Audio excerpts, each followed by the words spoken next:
My name is Steven. I'm 30 years old, and 3 months ago, I thought my life was meaningless. But then, something happened that changed me forever. If you've ever felt lost, if you've ever questioned the purpose of your life, then stay with me, because this story might just be what you need to hear. I used to live a very ordinary life. Every morning, I woke up at exactly 6 a.m., took a shower, and made myself a cup of coffee. Black, no sugar, just the way I liked it. By 7 a.m., I was out the door, heading to work at an office job I didn't love but didn't hate either. I sat at my desk for 8 hours, staring at numbers and reports, barely talking to anyone. At 5 p.m., I went home, made a simple dinner, watched TV, and went to bed. It was the same thing every day. I had no deep connections, no excitement, nothing to look forward to. I told myself this was just how life was. But deep down, I felt empty, like I was just existing instead of truly living. Then, everything changed with one phone call. It was a Tuesday evening. I had just finished eating dinner when my phone rang. I glanced at the screen. It was an unknown number. I almost ignored it, but something told me to pick up. "Hello," I said. "Is this Steven?" a voice asked. It was a woman, sounding professional but urgent. "Yes," I replied, my heart starting to pound. "I'm calling from City Hospital. Your sister, Lisa, has been in an accident. You need to come now." For a second, I couldn't breathe.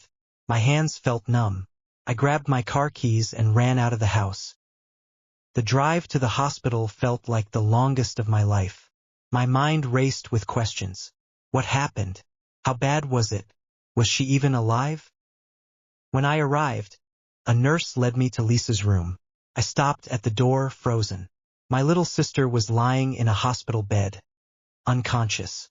Her head was wrapped in bandages, her face pale, her body still.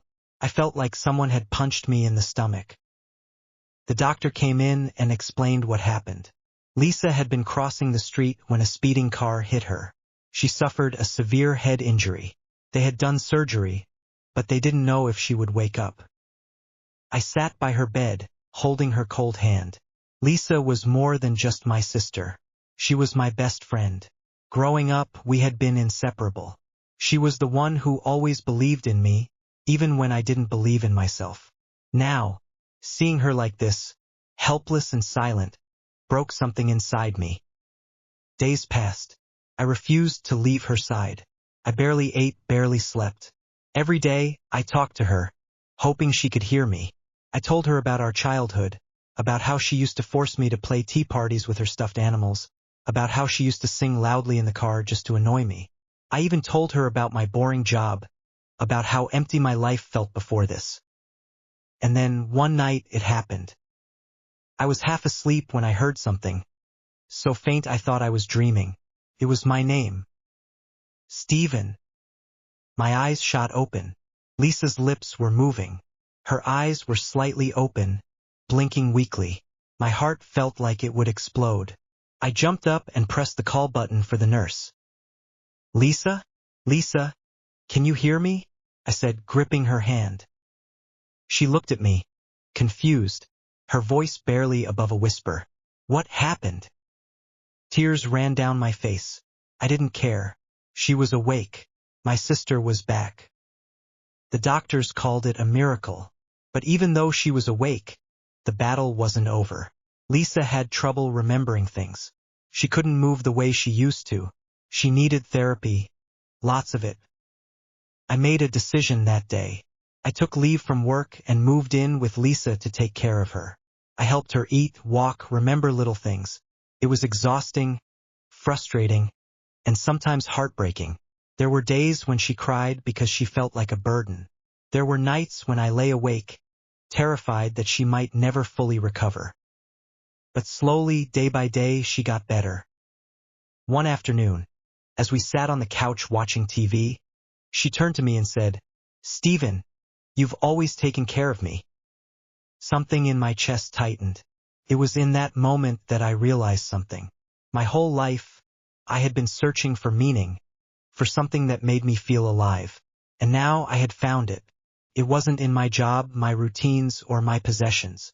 It was in the love I had for my sister. It was in being there for her, in making sure she was okay. Lisa's recovery became the center of my life. I learned how to cook healthier meals for her, I drove her to every therapy session, and I even read books on brain injuries to understand what she was going through. Every little progress she made felt like a victory. The first time she took a step on her own, I clapped like a crazy person. She laughed, then immediately burst into tears because she had doubted she would ever walk again.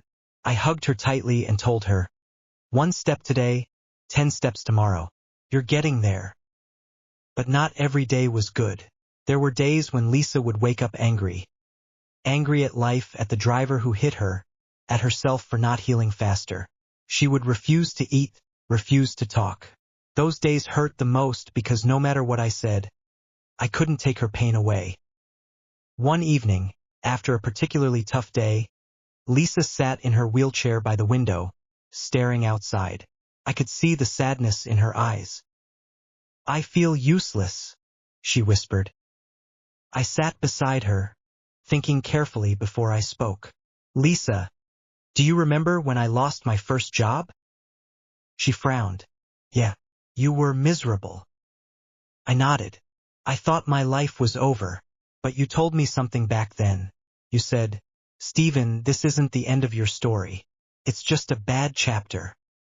She looked at me, her eyes glassy. "This is just a bad chapter, Lisa," I said gently.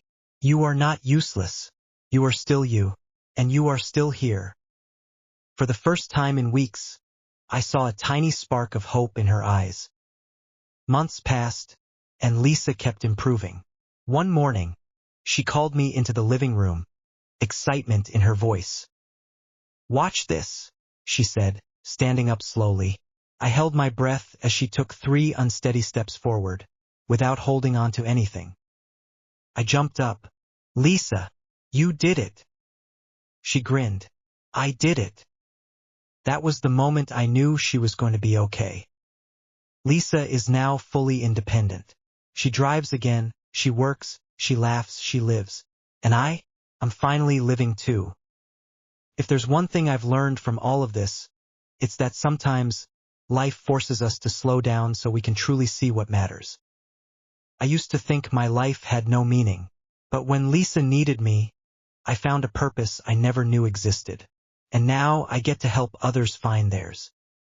Because at the end of the day, life isn't about routines or paychecks. It's about the people we love, the lives we touch, and the stories we create. And this is just the beginning of mine. Lisa's recovery gave me a new perspective on life, but it also left me with a question I couldn't ignore. What was next for me? For months, I had poured everything into taking care of her, and now that she was back on her feet, I felt lost again. I returned to my job, but it didn't feel right anymore. The spreadsheets, the reports, the endless emails, they didn't excite me. I had changed, but my life hadn't.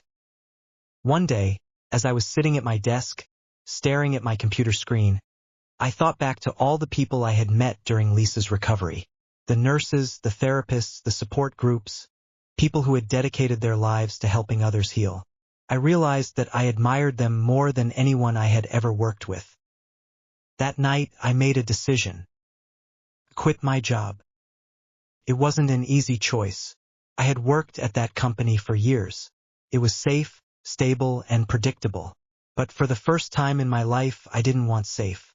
I wanted something that made me feel alive. At first, I wasn't sure what to do. I just knew I wanted to work with people, to help them the way Lisa's doctors and therapists had helped her. So I started small. I began volunteering at a rehabilitation center, spending time with patients who had suffered life-changing injuries. Some had been in accidents like Lisa, others had lost limbs or suffered strokes. At first, I just helped with small tasks, bringing them water, pushing their wheelchairs, listening to their stories. But as the weeks went by, I realized something. I wasn't just helping them, they were helping me. One day, I met a man named James. He was in his early 40s and had lost the ability to walk after a car accident. Unlike Lisa, his injuries were permanent. He would never walk again. But James wasn't bitter. He wasn't angry. He had accepted his reality and was determined to live his life fully, despite everything. "How do you stay so positive?" I asked him one afternoon. He smiled. "Because I choose to. I can't change what happened to me, but I can decide how I respond to it." Those words stuck with me. I realized that for so long, I had been waiting for life to give me meaning. I had been waiting for something exciting to happen, for some big sign to tell me what to do. But James was right. Meaning wasn't something life gave you, it was something you created for yourself. That night, I sat down and wrote out a plan. I wanted to do more than just volunteer. I wanted to turn this into my career. I enrolled in a counseling course, determined to become a professional therapist. It wasn't easy. Going back to school in my 30s felt strange. Most of my classmates were younger than me, fresh out of college. But I was determined. I studied harder than I ever had before, fueled by a passion I had never felt in my old job. Lisa was my biggest supporter. "I'm proud of you," she told me one evening. "You finally found what makes you happy." She was right. For the first time, I woke up every morning excited about what I was doing. Years passed. I completed my training and became a licensed counselor. I specialized in working with people who had gone through trauma, accidents, injuries, sudden life changes. Every day, I met people who felt lost just like I once did. And every day, I helped them find their way back, just like Lisa had helped me. Looking back, I realized that Lisa's accident, one of the worst moments of my life, ended up leading me to my true purpose. If she hadn't needed me, I might have never discovered the joy of helping others. Now, when I wake up in the morning, I don't feel empty. I don't feel like I'm just going through the motions. I feel alive. Because life isn't about waiting for something to give you meaning. It's about choosing to create it yourself.